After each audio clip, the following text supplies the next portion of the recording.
May gusto ko i-share, especially para sa mga aspiring entrepreneurs na maaaring makapanood nito.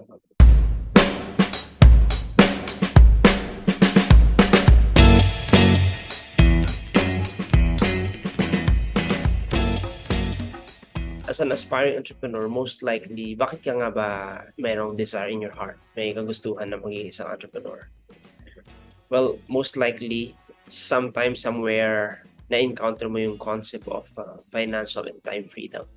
Maybe nabasa mo yung libro ni Robert Kiyosaki, and you've learned about the power of passive income, which dinescribe niya sa kanyang book, Rich Dad, Poor Dad, and Cash Flow Quadrant. And yung idea ng passive income is that, it's appealing to you. Gusto mo magkaroon ng mas maraming time for yourself and your family nang hindi ka nakakulong lang sa 9 to 5 jobs until you lose your 40 years of employment.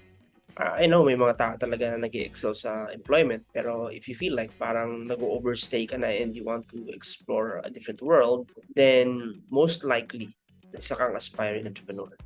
Now, if you are an aspiring entrepreneur and naniniwala ka sa power of lifelong learning, ng self-education, then I think you have a better chance because may mga bagay kang dapat matutunan. You have to be self-directed pagdating sa learning. That's really a powerful part of becoming an entrepreneur. Now, yes, gusto mo maging entrepreneur and at the same time, gusto mo yung idea ng meron kang financial and time freedom. Pero right now, ikaw ay isang full-time na empleyado or maybe you are self-employed and wala ka halos time. That's really a challenge to a lot of aspiring entrepreneurs. And not only you have limited time because of your work, karamihan wala ding sapat na capital to get started, right? Alam mo naman, when you start a traditional business or even yung mga ibang ino-offer na business opportunities out there, kailangan mo talaga ng malaking capital, right? And at the same time, dahil nga naubos yung time mo, dedicated yung time mo sa work mo, wala ka din namang practical business experience. So you like the idea of having a financial and time freedom. You want to go to business, but at the same time, you have these kinds of limitations. So ang tanong, what will I do now? Right? Not to mention that in the near future, which nagsimula na some years ago pa, yung rising age of artificial intelligence. So in the near future, kung mag-i-stay ka sa job mo right now, what's the chance that your job will be affected by the rise of artificial intelligence? And according to reports, there's around 40% of jobs will eventually disappear dahil sa artificial intelligence disruptions. So it's a big challenge. Gusto mo maging entrepreneur, you want, the financial and time freedom, but you are employed, you have limited capital, and you don't have the necessary skills yet, right? And you are at risk being displaced. Your work, yung employment mo is at risk being displaced by the artificial intelligence, technologies. And that's a dilemma that a lot of aspiring entrepreneurs have right now. So what I propose is that magkaroon ka ng transition stage. If you are an aspiring entrepreneur and you want to become a starting entrepreneur, pero may limited experience ka, limited capital ka, and you have limited time, then it's ideal na magkaroon ka ng transition strategy. And in this phase, in this transition, of course, you need as much support systems as you can get. You need, to grow yourself, and you need to build capital in the process. And what we can offer dito sa Angat.ph is that makakapagbigay tayo ng platform ng transition stage for aspiring entrepreneurs, especially mga employed and self-employed. How can you transition from an aspiring entrepreneur into a legitimate entrepreneur? And in this transition stage, we have a roadmap that we can show you. It's made up of 3 parts. You build yourself, that's the part 1, and then you build your team, that's the part 2, and then you have to go to the stage where you build your capital. So may capital build up program tayo dito. Now, we want you to explore this. There are adventure call session. It's a free session where you can actually learn about paano natin ito gagawin. Okay? That's free. Wala kang babayaran doon.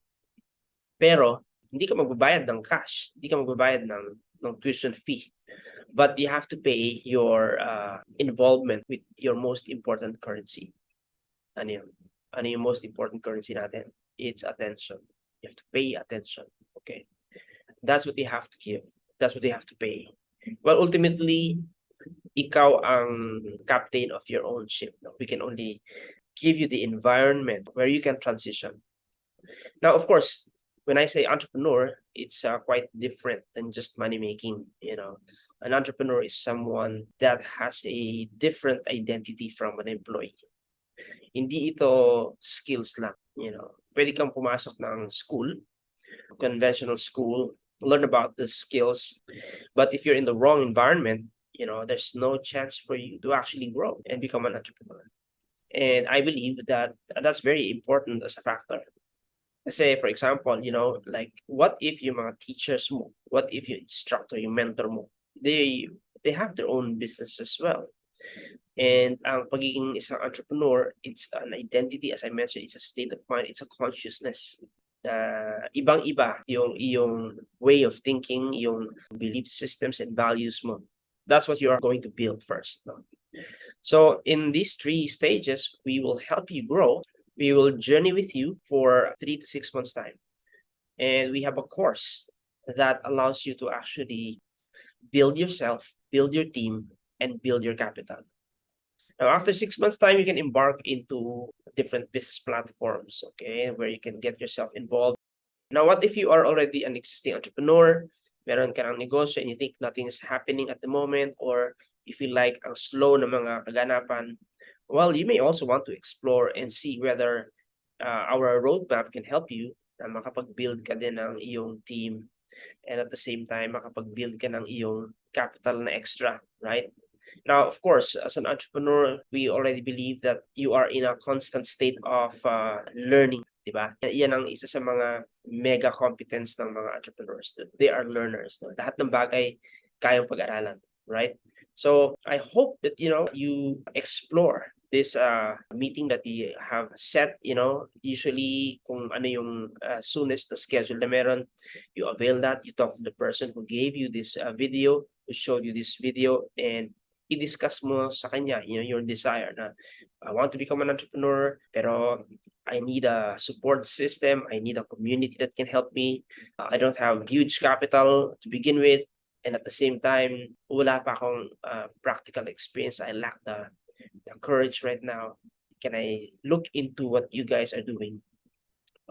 And no commitment ito. We're not gonna force you to join us. No, explore mo lang. It's ultimately it's your decision for yourself. No one can make that decision for you. Ikaw lang pwedeng gumawa yan. So either you check the link that we have somewhere in this video, or if this is given to you by a person, then ask that person kailan ang next schedule ng ating adventure call, so that employees and self-employed people can transition from employed aspiring entrepreneurs into a legitimate, full-blooded starting entrepreneurs.